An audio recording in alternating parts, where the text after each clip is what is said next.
Hi there. My name is Drew, and if we haven't met before, welcome to ReadyBudgetGo. If this isn't your first visit, welcome back. Either way, I'm happy you're here. This is my Money Relaunch, a series where I talk about all the steps I took to regain control of my financial life after I dug myself out of debt for the second time. Before we go into today's topic, there's a couple points I need to cover. First, I'm not a financial advisor. This series is for informational and entertainment purposes only. Before making any moves with your money, do your own research and seek your own counsel. Second, while I'm talking, I'll be putting down stickers in this paint by sticker book. For each sticker I place, I'll save $5 toward one of my big goals. Today's target is 50 stickers for $250 in savings. Currently, I'm working on replenishing my emergency fund. My savings recently took a $4,500 hit due to an unexpected tax bill. So now it's time to build it back up again. If you've been watching this series from the start, then you will know that I've been covering what I call the STRIVE method, which stands for saving and spending, taxes, retirement, insurance, investments, and estate planning. Each month in my finances, I focus on one of these areas. I've covered the process I went through for the first couple cycles, but after that, your finances really become more individualized as you start reaching benchmarks toward your own goals, which will be different from mine. As such, I intend to use this series to talk about money-related topics that are on my mind or on my heart. Each will relate to at least one area of Strive in one way or another. This week, I want to talk about the metrics we use to measure ourselves in terms of our financial identity. Broadly speaking, I think people can be categorized into three different groups.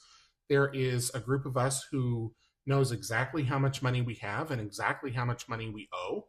We have an idea to a reasonable estimation, if not the exact penny, how much money is in each of our various accounts or how much we owe on each of our various accounts and to whom it is owed, and a total picture of how much our net worth is. Camp number two are those of us who want to be ostriches. We want to stick our heads in the sand. We don't want to think about our debt. We don't want to think about our house payment, our car payment. We don't want to think about our checking account balance. We just want to live our lives in ignorant bliss and not have to think about our money. And then there's a third group that falls somewhere in between. And these are people who think they have an idea, a good idea, maybe even, of their financial identity or their financial picture, but that picture is wrong. It is off by 50%, 70%, 100%, maybe even more. And this goes back to what I was talking about in last week's topic, which was our money set points, right? So everybody has two money set points. A set point is, just to quickly recap, you're basically your capacity for how much money you think you have and how much money you think you owe. And I say think because this is part of our subconscious. Most of us don't think about our set point consciously, but we know when we are drifting away from it. And usually that happens when there is a sudden shock to our financial life. Either we come into a lot of money very quickly, or we give up a lot of money, or we go into debt very quickly. I hope I don't have to tell you that your worth is not your bank balance, and he who gets into heaven with the highest credit score does not win. But I think there's perils to being in any of these groups. I think if you are in the first group and you know exactly how much everything is, it can make you a little too focused on growing your balances. You know, this kind of gamification is good to a point.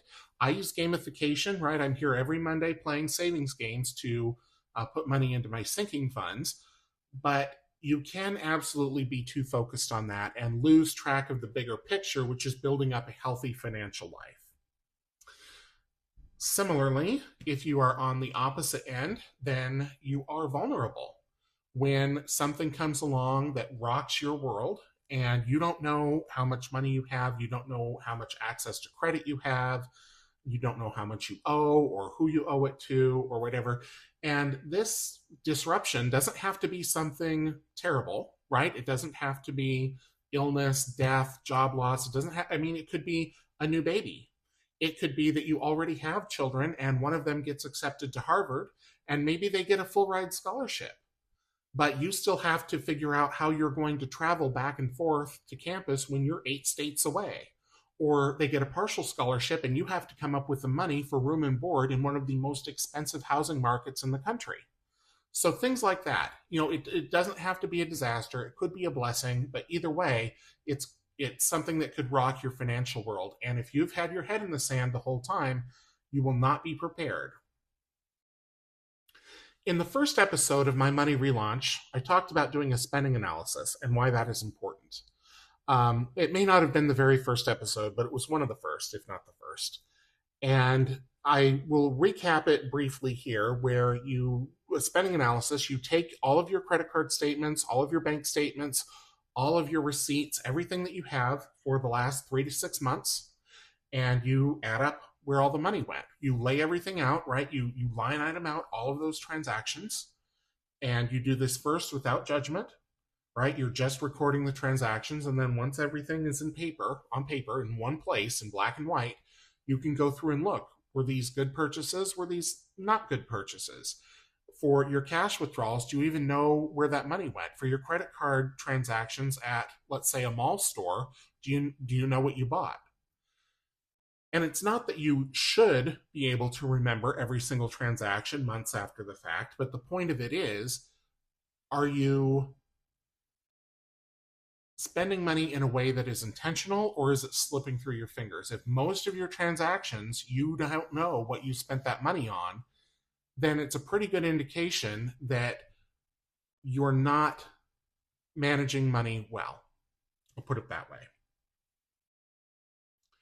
One of the other things that is important to do when you're first getting started managing your money is adding up your assets and your debt to find your net worth. And again, your net worth does not say how much you are worth as a person. It is just what your financial means are.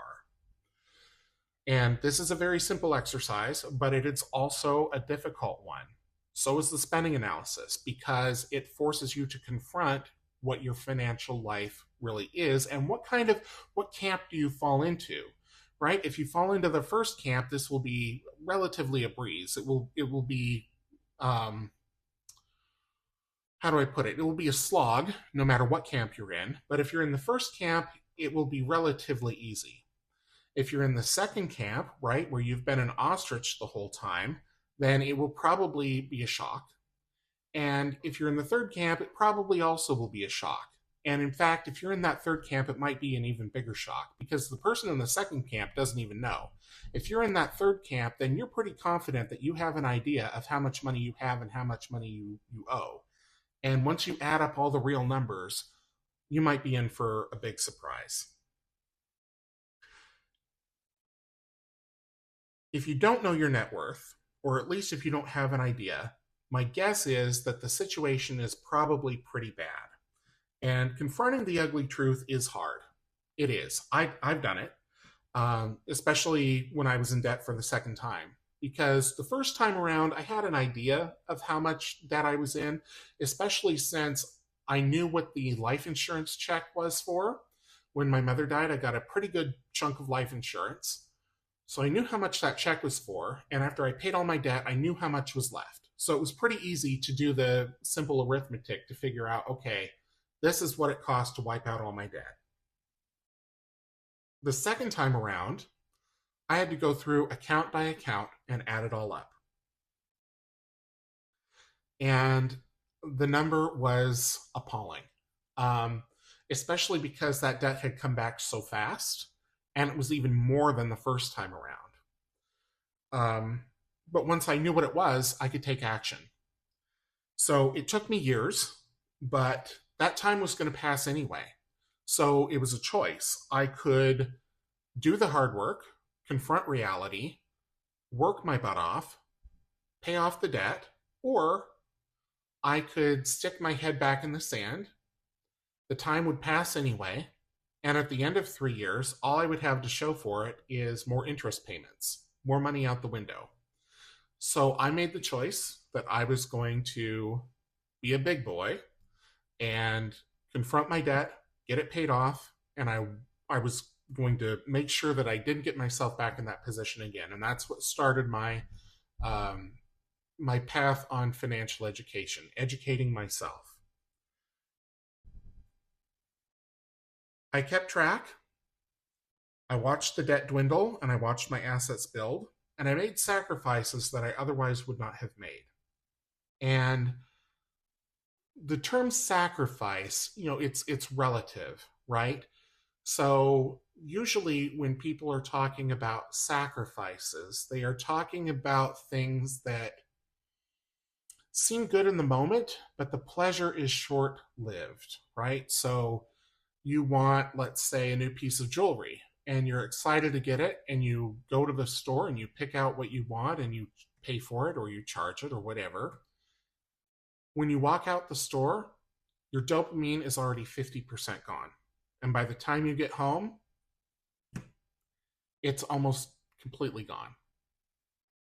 So I talk about sacrifice in terms of giving up things that I wanted, but only in sort of a passing way. I mean, we're not talking about things that are going to make my life measurably better. They would be pleasurable in the moment, but it wouldn't be lasting.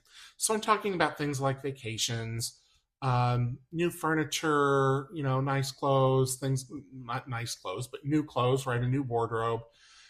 And, those are things that very quickly kind of blend into the background of your life, right? The newness, the novelty wears off pretty quick. Even the vacation, you get back from vacation, you're right back into all of the stress and everything else that you left behind.